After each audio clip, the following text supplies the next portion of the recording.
News the way you consume. My name is Chris Lang. I'm your host today on Mesilla Valley News. I'm joined by Austin, No Doubt Trout. How you doing? I'm doing good, Chris. How about yourself? Good. You know, you've been in hiding in a good way. Mm-hmm. You've been quiet, and that's a good thing as well. Tell us what you've been up to. Been out in Houston training, getting ready for the next fight, December 7th. In Brooklyn, New York, going back to New York, getting my first chance to fight in the Barclays Center, right? Which is a beautiful event, Mm-hmm. and also another crack at getting my title back. Mm-hmm. Get to fight for the WBA regular title, and fighting against the good fighter, Erislandy Lara. He's a world champion as far as amateurs goes. Right. Very slick southpaw. Somebody that nobody wants to fight. Right. So, sort I'm of like happy. you. Right. So I'm happy to take it on. And in my opinion, someone's got to get rid of him, and I think I'm the only one who can do it. That's good. Great confidence. We've been keeping people up to date of how the WBO and WBA kind of works and how you kind of came full circle in about, 8 months or so to have a chance to get your belt back. So, yeah, it's an interesting play, but, we're just glad to have a championship fight in front of you, and it should be entertaining. Now, what are you doing differently in Houston that you haven't been able to do in Las Cruces? Well, there's this place called Plex Performance, and they really work on bringing the athlete out. A lot what my conditioning coach Shakrisha Bass does. They just have a little more state of the art things like pressure plates, reaction instruments, and I feel strong. I feel explosive, and not just that. I've been surrounded by other great athletes. Right. Tracy McGrady, he works out there. There's a lot of Texan football players. There's actually a lot of Miami Dolphin football players, professional baseball players, basketball players, and then there's a lot of professional boxers. The Charlo twins are there. My man Justin DeLoach is out there. Edwin Rodriguez, who has a fight with Andre Ward coming up. So being surrounded by that greatness, it just makes you push harder, and to see me That's awesome. going hard with these type of athletes and doing good amongst them, it shows you where you are in the athletic world, and I'm where I need to be. Right. And you just had a birthday. Happy birthday. Thank you.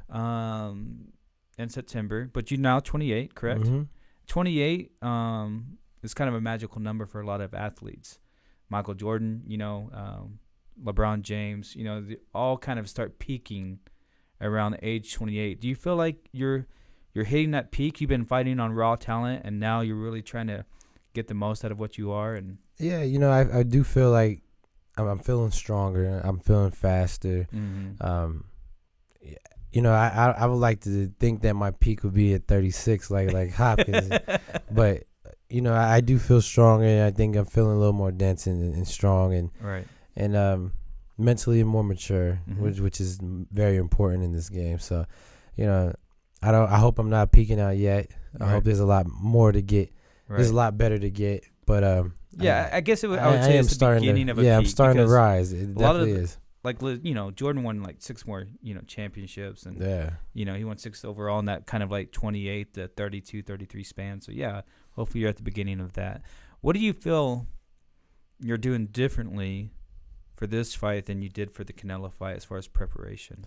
Well, I don't want to say that because we had a good camp the last fight. There's nothing I want to bring about the camp.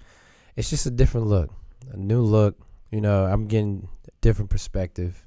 He's training out there with Bobby Benton. He's giving me different looks and things I should work on.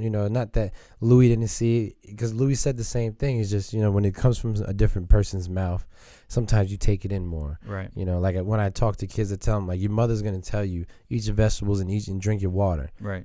And she probably says it every day, but I'm telling you, drink your water, eat your vegetables, and it might sink in better. So it just getting a different perspective. And so, I've been working a lot on my footwork. We've been working on getting our hip flexors stronger, which a lot of power comes from. And I feel the power coming in. Yeah. And without losing the speed though. You know, we want to be strong Right. and fast. Yeah, I mean, you still look lean as ever, and you still have to make weight. So, yeah, man. So talking about that, are you seeing more of the power in your sparring sessions that you're having? I am, but you know, to be honest, we're doing 3 days, and I'm so doggone tired. So it's hard to gauge it. It is hard to gauge, but I do know when those days I'm feeling good in sparring and I'm letting those hands go. Right. My sparring partners are feeling it. You know, I see them taking them steps back, getting rocked, or you know, the body shots that I've been working on. Right. They're getting in, and I feel it. I do feel the power. But you know, come fight night, when I have all that rest and you know, I'm fed up and my weight's back up, he's gonna really feel the improvements. So talking about fight night and how it's in Brooklyn, talk about how meaningful it is for you to go to Brooklyn and kind of the roots there in the history, and why, you know, this is kind of an important fight for you, just maybe spiritually and emotionally. Well, my family is really out of Brooklyn. My mother was born there. My grandmother was born there. And my grandmother, who just passed away May 26th of this year, she would have loved to have had this in her hometown. So going back to Brooklyn, you know, my grandfather will be there. And, you know, this fight is for her. It's going to be dedicated to her. You know, of course, I fight for my family, right. You know, for the ones that are here with me, the ones that are gone. But to go back to my grandmother's hometown, I'm going to go back to her apartment and see, you know, just to reminisce on her life. Right. And it means a lot. It means a lot going to BK. Right. How do you feel this fight, trying to find the correct word here, but, you know, this fight is a big fight for you as far as a win or a loss in your career. You know, this is kind of maybe, you know, with the Canelo fight, a lot of people saw you unjustly getting the wrong cards on that one. You know, so some people can be like, you know, in our minds, Trout's still #1 fighter in that division at 154. He's still the best in his class. You know, Canelo needs to give him a rematch.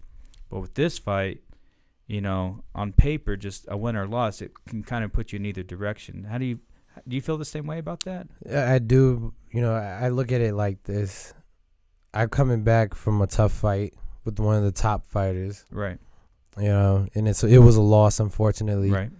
But I came right back to fight one of the top fighters in the class. No one wants to fight this guy. Nobody wants to fight this guy. Nobody. Everybody in the boxing world will say that he is one of the best in this class. He is. And, you know, I could agree with that under me, and I'm going to prove it. And, again, I think that there's nobody that's going to get rid of this guy. Right. Except for me. So I might as well get it done. And to get it done with my belt at stake, and I call it my belt because that's my belt. Right. And I'm going to bring my belt back to Title Town.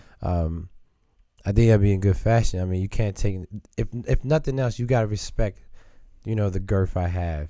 Right. You know, who else you know has gone back to back with 3 tough fights, you know? Right. I was Cotto, Canelo, Lara. Yeah. You know, I mean, even the greats get their tune-ups and whatnot, but I'm not here for easy. Right. I'm here for a legacy. Right. And this will definitely help put a stamp on my legacy. Right, exactly. I mean, if you look at Mayweather, you know, he fought an easy Guerrero, and, you know, Cotto comes back and he fights an easy Devin. So, you know, I mean, no one has really gone back to back like you have, and you're going to continue that as well. Right. After I beat Lotta, you know, Right. I want my rematch. Right. If they don't give me my rematch, you know, I'll take a Cotto rematch since he feels like he's revamped his career, or you know, whoever just the to prove you're people number say. One. Right. Whoever the people say is the best or claims to be the best, let me get that, you know. And yes, I'm even talking about the great Money Mayweather. Right. You know, of course, that's the holy grail of boxing. Everybody wants to fight Mayweather. Everybody wants to fight.